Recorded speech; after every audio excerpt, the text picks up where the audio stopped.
And welcome to the last show of the year on the True Bud Show podcast.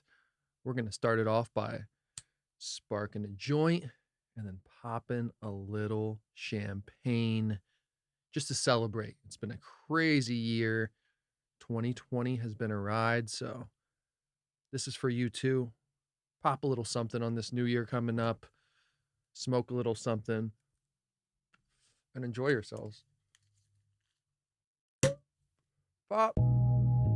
This is True Buzz, that Mary Jane, now we ain't new to this. For my stoners and for my cannabis enthusiasts, never heard a show as good as this. Yeah, number one, it's the best. Bringing in many special guests in the industry of cannabis. Business owners to growers, even artists you know of. So sit back and just roll up the perfect show for my smokers. True Buzz. Sometimes it's hard to beat a joint and a little glass of champagne.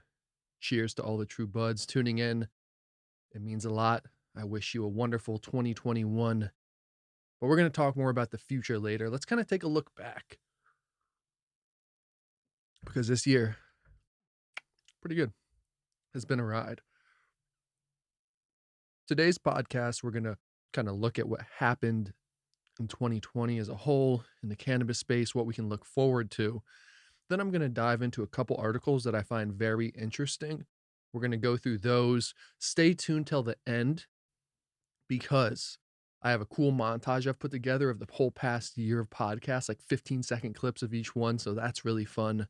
I also have a cool clip from a podcast I did with my buddy Kyle, who's been on the show. He started his own podcast called the Nourishing Noble Show. It's an ASMR style show, and ours was the first episode for like an ASMR style podcast.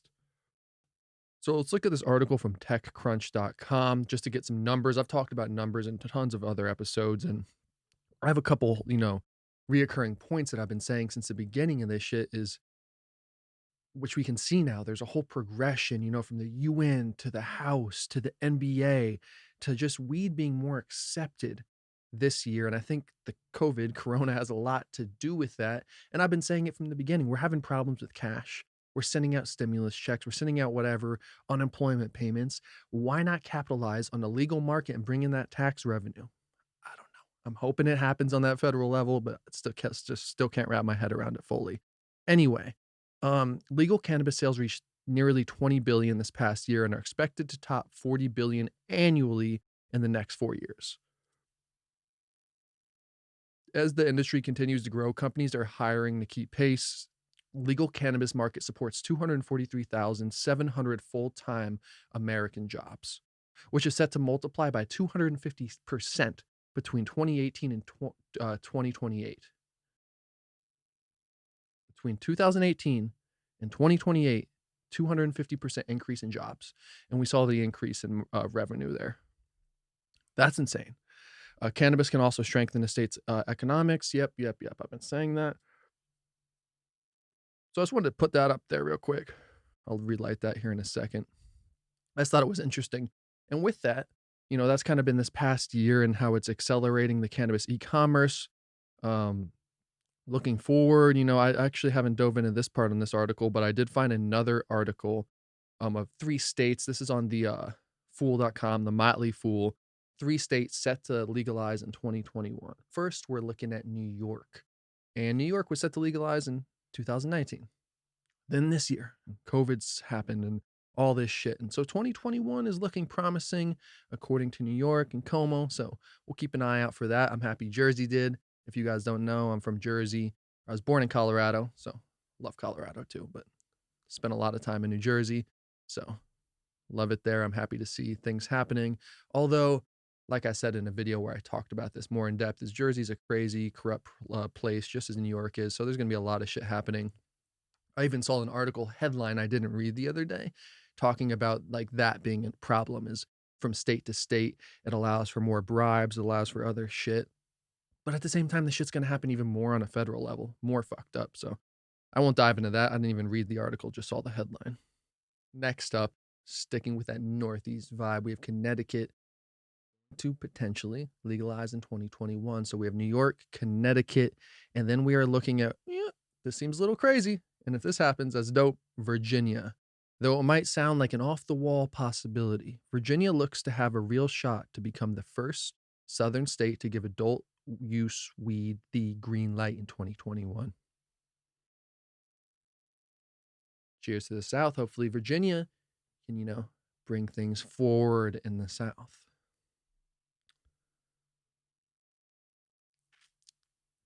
So, yeah, those are three exciting things that hopefully happen in 2021.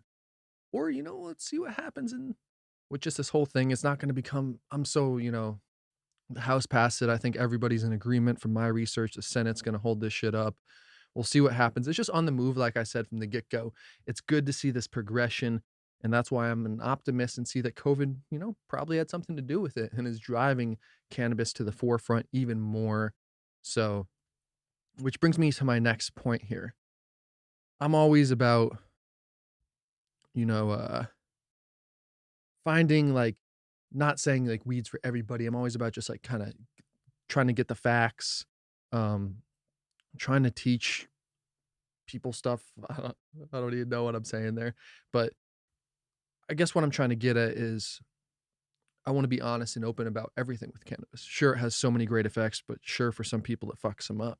It does certain things, gives people anxiety already. They're probably predisposed to that. There's so many factors, but what we're talking about today is this yahoo.com article, Dangerous Side Effects of Smoking Marijuana According to Science. That article headline caught my eye. So I'm like, all right, I'm going to dive in. See what this is about and see if it's legit. So the first thing they say is you might feel nausea and vomiting. One of the most common side effects that is not well known is that it can cause severe nausea and vomiting. The condition called cannabis hyperemesis syndrome is usually seen with daily users but can occur in any patient. It is characterized by nausea and vomiting that can need IV fluids, anti-nausea medications. Most patients describe that these symptoms improve with hot showers or using creams made from the active ingredient found in chili peppers. Although the symptoms can be managed, the best treatment is complete absence from cannabis. Okay, this is the one I'm going to dive into. There's other ones below that we'll hit at the end.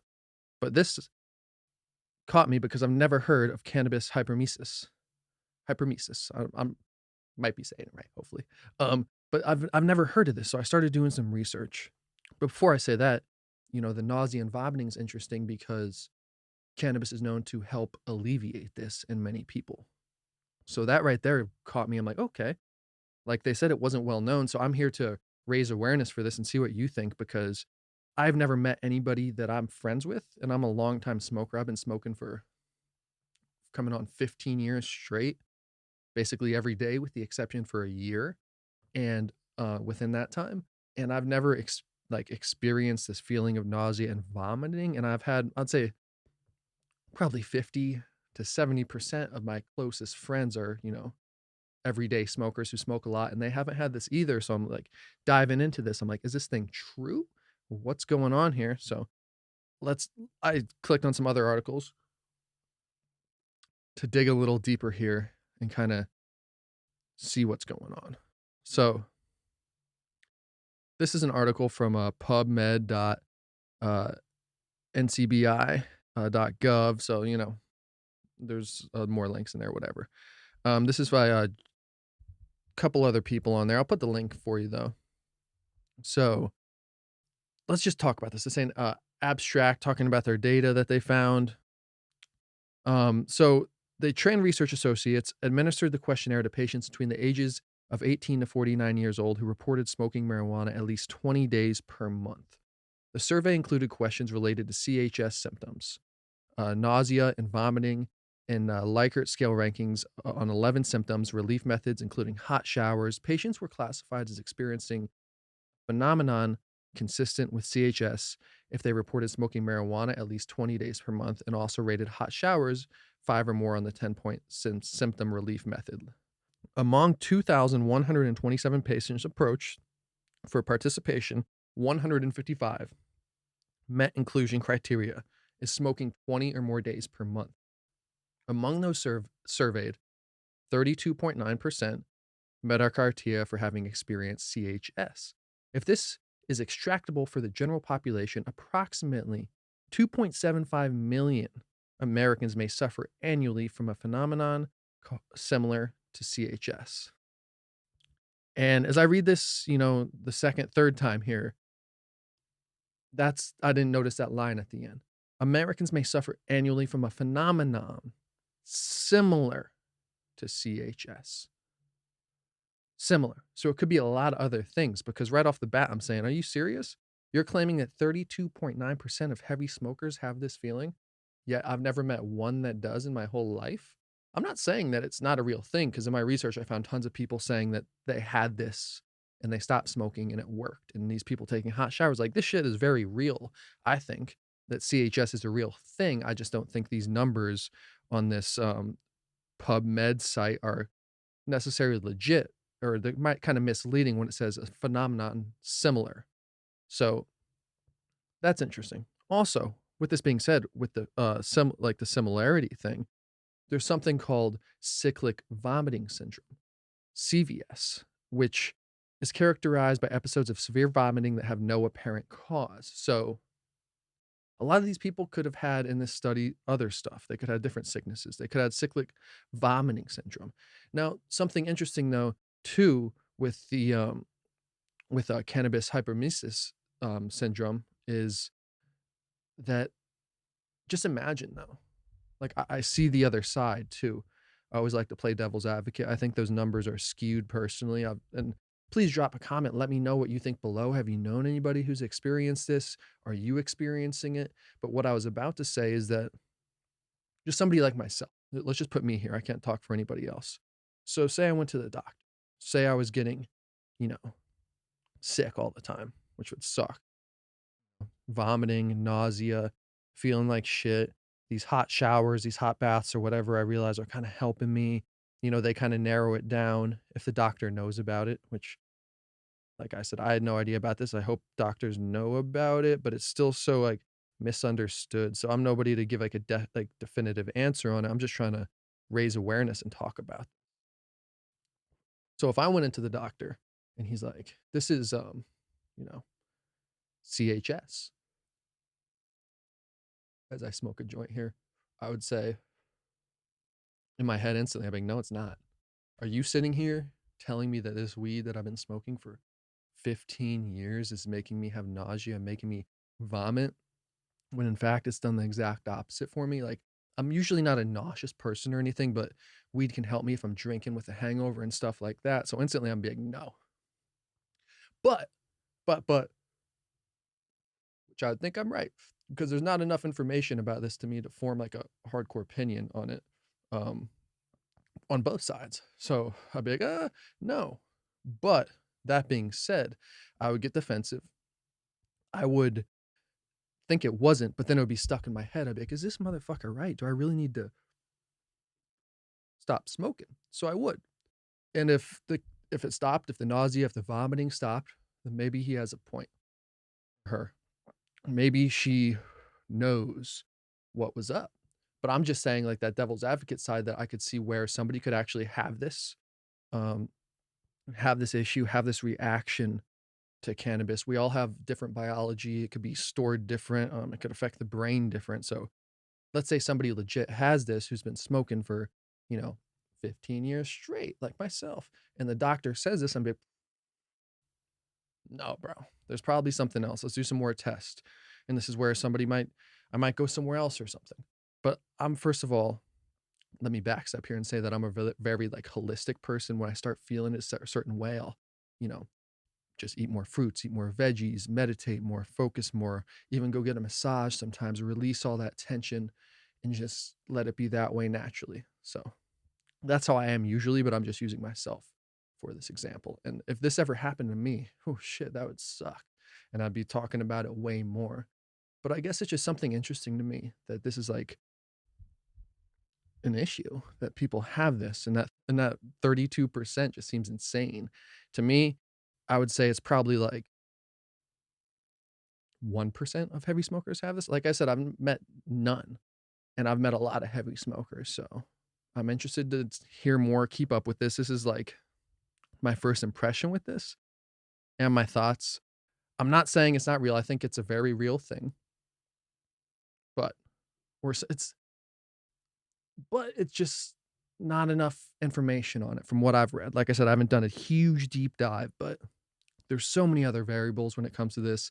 There's so many misdiagnoses in this, world. The whole pharmaceutical game, the whole game is just fucked up to me. So that's another reason where I'm on edge about this idea of this. But like I said, I just dove in on some stuff, and some people were saying that they had this, they stopped smoking, it was all good.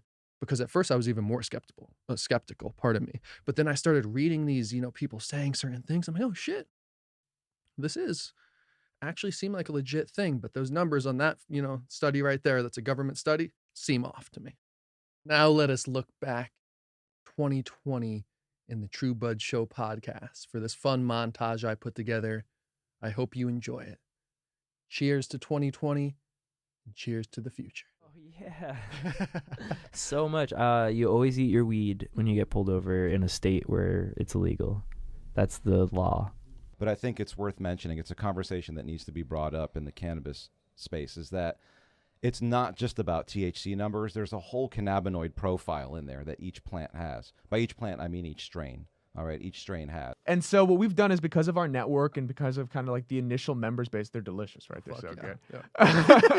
Yeah. We've modified the wholesale cost for all of these. So members on the Canna Curious are saving like $120, and on the Canna Sour they're saving like nearly $200 on each box. You're removing color and kind of tricking people into thinking that it's a top shelf, or higher end product, right? But you're just kind of polishing turds. Right. So you like it, and on first glance, obviously, you look at the color, and then usually the nose is like the pretty... nose will tell you. You get the waves from mushrooms. Say, oh damn! So it was right at the top of the wave. It hit me like, oh my god, I'm tripping so hard, and everyone's just staring at me. But yeah, then lately they thought it was super fun, and then they ended up giving us money and sponsored a tour, and we went fucking. I think it was like we did like 25 shows in like 28 days. Like they put pesticides on their stuff. He was like, I don't trust it, just letting you know. You do you, but like I'm just, letting you know. And I'm like, great, like what can I even trust at this point? Like I have to like learn even more. Like color remediation was something I had learned about kind of recently from one of my friends. Reefer madness level signs that are like, a high crew member is a dangerous crew member. That kind of thing. Damn. Like, you see someone smoking weed, report them for your safety. Like, what are they going to do? Eat your sandwich? Fuck yourself. It's ridiculous. We got a house in the hills it's basically our hub for creators, artists, different, chefs, anything, just to come and have a creative space. We based it off of the Tupac's Thug Mansion. So just bringing different people together. We have a music studio you have to come check out. Yeah, that's been pretty popular, especially like up in the Bay Area and stuff like that. But it's starting to come down here too. But it's just all these new flavors. They're fucking strong. They're super frosty. Like it's hard to beat the bag appeal of how they look, Well, they charging fucking $80 for a tray 5. Like, for real? Who the fuck paying that? Like, that's only insane. Tourists are gonna come in and do that. Nobody's paying no fucking $80 for 3.5 grams of weed. That's ridiculous. I don't give a fuck if that weed was gonna send me to Jesus. Like, I'm not paying that. A coconut oil that's infused with actual flower. And that was specifically a sativa flower. Okay. Because a lot of times edibles put me to sleep. And I kind of want to be more uplifted and awake. So I made that for one coconut oil. And versus legal shops, that's one thing I kind of don't like. It's that they cut it, they dry it, it sits somewhere for a while until it gets tested. Then it goes sit somewhere else for a while, and then it goes to the shop, and then you get it. I'm actually very ritualistic about my smoking. I like to be very intentional about when I'm smoking and what strain I'm smoking and what I'm going to do after I sesh. Is there any shit like this on YouTube? And so I look it up, and there's some stuff but I'm just like, oh my god, it's 9 minutes long, bro. I'm bored as fuck. This person doesn't have any energy. Like, I could do this literally in 2 minutes. I could explain this shit. And I was actually really inspired by Peter McKinnon. And it's everyone just looks at carts as they're all the same, but they're not. And you need to be informed about it, so you know what you're smoking. Yeah, definitely. And we saw a lot of those carts first pop up at a lot of those sessions. You know what the big one I think we've gone overboard with is all the different CBD paraphernalia. Yeah. Like I saw a thing online that I think it called like Abracadabra or something. Some women's fitness clothing line was selling. This is a real thing. CBD infused sportswear. So it's a sports bra and leggings, and it's like $250 or something insane. Actually, my dad took me to see Sublime with Rome on 420 once. Fucker, dude, you see all the best shit. On fucking 420. It was dude. probably just a massive hot bot. Like you couldn't even see the performer. It was. And I remember they played Smoke Two Joints, and they were like, "Everybody, put your joints in the air." And like, I'm just looking around like, "Whoa!" You're like, I mean, I only started this recently, but I'll just take a few days off where I'm just not doing it, like Monday through Friday or whatever, or Monday through Thursday, and then for the weekend time, then like live a little. Do you do edibles at all? Do you? No. No. Fuck an Oh edible. shit. Fuck that shit. Why is that? I Bad pass experiences. It every sounds time. like. Yeah, dude. Gosh, I don't know if I should tell this story. It was third offense. So last time he had like a little bag, another bag. That's how easy. Yeah, that's how. That's how skewed the laws are. Yeah, that's how it's crazy. How it's like, oh, like places like that. Is he out now? Did he get like But could he- recouped from the Yeah. state or what? Because it's like we heard forever and ever. Like what it is. Like smoke weed, like you're a bum. You know what I'm saying? You know what I mean? But it's like no, it ain't really. It's like that person who. It's like the person who falls victim to that was already a bum. If you wanted to start your own brand, extracting and processing is huge because you can extract and process so much from the cannabis plant itself. I started my own like earthworm bin and composting thing, so I can add that into my grow to help the soil and just make it like the full like living soil thing. Never been. It seems like my worst dream. Like I would go in there, everything's super bright and like it's that weird feeling like yeah, it's legal, but this is like super like commercialized and it's overpriced. Take melatonin, like nothing works, and then my homie introduced me to cannabis. Like I've always done it like here and there, like at high school, college, and all that, but like never consistent. But once I finally started using it, like literally just before bed, and like I just getting like my REM like sleep and getting my full 8 hours, sometimes more. There are these coffee shops where you pay like an entrance fee basically, and then you pay the additional price. So like there's a low key scheme over there. Like what's the fucking tipping point? Like what? Or it's just the sheer size of it, or And you the could break it down by sheer population. Yeah, the I mean, population. California's obviously got the huge population. This? Yeah. Oh, this? No, I just clean it. Oh, so after every dab, I get alcohol. That's Literally. what I have Oh right here. shit, you're thorough, man. So, like- I want to smoke with you, bro. So this is like, so this is 99% ISO, and then you just spray this in, or you dip it in the shit. Q-tip, and then after you take it at cool temp, so it doesn't like burn it in the nail. We are all gifted, we are all talented, but what is missing is imagination. That is the main thing with imagination. We needed to create something that gives you a bigger hit and more effect and makes your herb last longer and all these things that it's kind of like it's a thing it wasn't just created for health. It was us wanting to get more effect from less herb. Like it's a recipe for paranoia. Like if you want to get like the paranoid part of cannabis, like go smoke in a country where you can like get, I don't know, 15 years of prison if you get caught. In an Indonesian prison as well. Like you don't want that. If the petition went through, if the ballot went through, like they don't allow for home grow. And that's a huge thing for patients. Patients really, really want and need really, I mean, they should, I think, have access to home grow. If they're able to buy the plant in a package at the store, they should be allowed to grow it too. Super Nintendo, I will say my favorite game on that is it's that is a tough answer, bro. I'm gonna give you two, and then I'm gonna make myself pick one. Is Donkey Kong Country, right? And then the other one is Street Fighter. Our laws are crazy here. In Nova Scotia, so each province can regulate it differently, however they want, whether they want private dispensaries like businesses and stuff, or government, or a mix of both.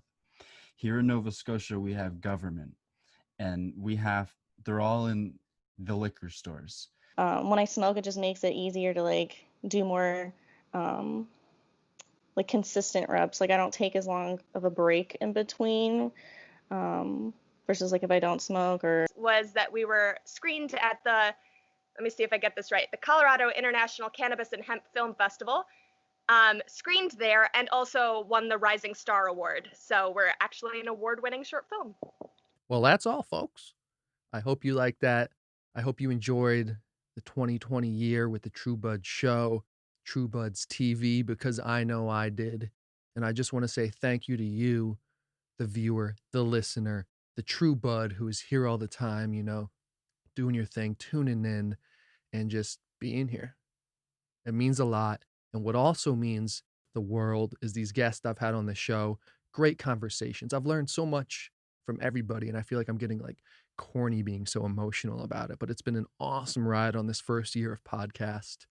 This next year coming up is going to be even crazier. 2021, I almost said 2020 again. 2021 is going to be a big year. I always like the number 21, and I also say that every year. And I always say it's going to be better because it is. Got to keep that mentality. Now let us hop in to this final clip here with Nourishing Noble. This clip from his podcast, I'll put down below. Click the link, check it out. The Nourishing Noble show, where I talk a little bit about True Buds TV, kind of ASMR style. So thank you for tuning in. Enjoy this clip. I'm going to let Nourishing Noble ride it out. Why don't you just give an intro about who you are, what you do, and why you chose to even start a YouTube channel. Well, thank you. Thank you. My name is Jack Woltering, good friend of Kyle.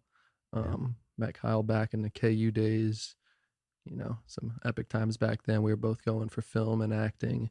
But now more currently, you know, True Buds TV has really been my passion and what I've really been focusing on, and, you know, just building a group of individuals, building a community of something strong, man, something that's really cool. And it's all about staying true, man, showing true love and just being your true self at the end of the day. But it doesn't have to be like that intense. You know, I love making funny stuff too, cooking videos, comedy, and just always just trying to get better, man, work with more people and learn as much as I can. And for the audience, how long have you been doing YouTube and making videos? About seriously for like 2 years. 2 years, yeah. But been dabbling for like 5 or 6, you know, just throwing stuff up back in the day and whatnot. And yeah, it's fun, man. So, and I've been doing it about 1.5 years, close to 2 years now. And yeah, I think we were talking about before this that it's just it's one hell of a journey, because just being a content creator in general, there's a lot of great things that you receive from doing it, obviously, like with when you start seeing those rewards. But we were talking about the journey leading to those rewards, and that sometimes it's just doing work without receiving any benefits for a long time. How do you feel like what made you even choose to do YouTube, and why did you want to go like that type of route, as far as like you know, your passion and direction that you want to go with like career? That's a good question. I would say I chose it just because it's pretty free form, and you can kind of, you know, do whatever you want to. You can make whatever you want to make, even if you don't get the most eyeballs on it from the jump. You can still make what you want, and you're still going to get people to see it, you know, if you keep staying steady at it. But for me, I've just always loved like film. I've always loved movies. Same, yeah. So it was just a good way for me to kind of combine it all. Then like I said, I dabbled for a while, and then I found True Buds TV. You know, kind of came to me as an idea to build this brand so I could create a life where I can still, you know, just do my own thing. And True Buds has absolutely. I've been pouring, you know, my heart and soul into it, man, and it's been good, It's man. starting to pay off, yeah. And I was also saying to him that yeah, like, yeah, the reason why we're even, you know, going down these lanes is just because we live in a day and age where you're able to turn your passion into a career, into a full-time thing. And when I was choosing what to do, I don't think it mattered as much as what I was gonna do on YouTube. I think it just mattered that I just started YouTube and just started doing videos. I naturally chose ASMR, just because that's what was literally helping me get sleep at night when I would just put on a video. a lot of people suffer from high anxiety, especially just this day and age. Like we have so many demands, um, so many things going on in our lives that sometimes we do need those moments of just relaxation and just chilling, that I think we take for granted. So that's what ASMR reminded me about, just being more present, being in the moment. Um, and and here we are now. Yeah, man, that's beautiful, and that's where to each their own. I'm not here to like push cannabis on anybody, or in general, but like that's where it helps me, Yeah. settle down, have a little indica at the end of the night, Hmm. do your thing, whatever you got to do. But Right. And for some people it's relaxation, some people it's music, writing, painting, whatever it is, as long as it's healthy and it's generally helping you. Because like I only want to promote things that help people. And cannabis has a lot of great properties, a lot of great benefits for so many people in the world, especially right now. There's a lot of people seriously suffering out there that it will help them with whatever ailments they're going through, or whether they just need it for unwinding and relaxation.